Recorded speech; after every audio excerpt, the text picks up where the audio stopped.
50નો સમય બતાવે છે તો બંને કાંટા વચ્ચે કેટલો ખૂણો બનાવશે? તો એના માટેનું સૂત્ર છે થીટા બરાબર 60h માઇનસ 11 મિનિટ છેદમાં 2. હવે આમાં આપણે કિંમત મૂકીએ. 60h એટલે કે અવર એટલે કે 8 વાગ્યા માઇનસ 11 ગુણ્યા એમ એટલે મિનિટ 50 મિનિટ છેદમાં 2. 6 8 48 એટલે 480 માઇનસ 11 ગુણ્યા 5 એટલે કે 550 છેદમાં 2. આ બેની બાદબાકી કરીએ તો 15માંથી 8 જાય તો 7, 4માંથી 4 જાય તો 0, 70ના છેદમાં 2 મોટી સંખ્યાની નિશાની 35 દુ 70.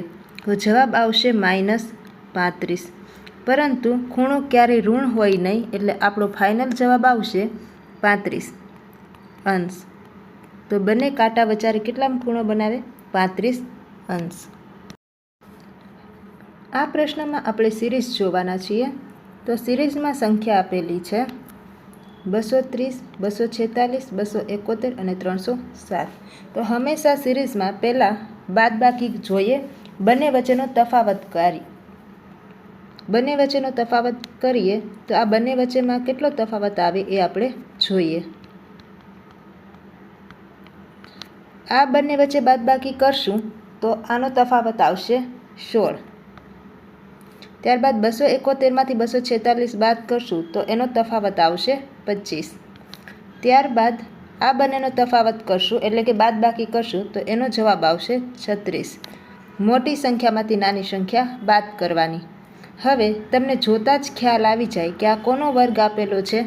તો કે આ 4નો વર્ગ આપેલો છે, ચોકે 16. આ 5નો વર્ગ આપેલો છે અને આ 6નો વર્ગ આપેલો છે. તો હવે કોનો વર્ગ આવશે? 7નો. 7નો વર્ગ કેટલો આવે? તો કે 49. 307માં તમે 49 એડ કરો એટલે કેટલો જવાબ આવે? તો કે 356. તો અહીં સિરીઝમાં બીજો કયો જવાબ આવશે? 356. તો તમારો સાચો જવાબ આવશે 356.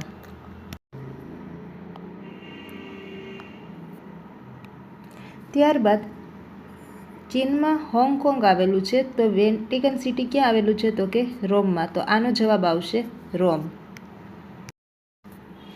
ત્યારબાદ બપોરે 3 વાગ્યાથી રાત્રિના 3 વાગ્યા સુધીમાં બંને કાંટા કેટલી વખત સામસામે આવે? તો જ્યારે 12 કલાક હોય ત્યારે 11 વખત સામસામે આવે. તો બપોરના 3થી રાત્રિના 3 વાગ્યા સુધીમાં કેટલી વખત કેટલાક કાંટા એકબીજાની સામસામે આવે? 11 વખત.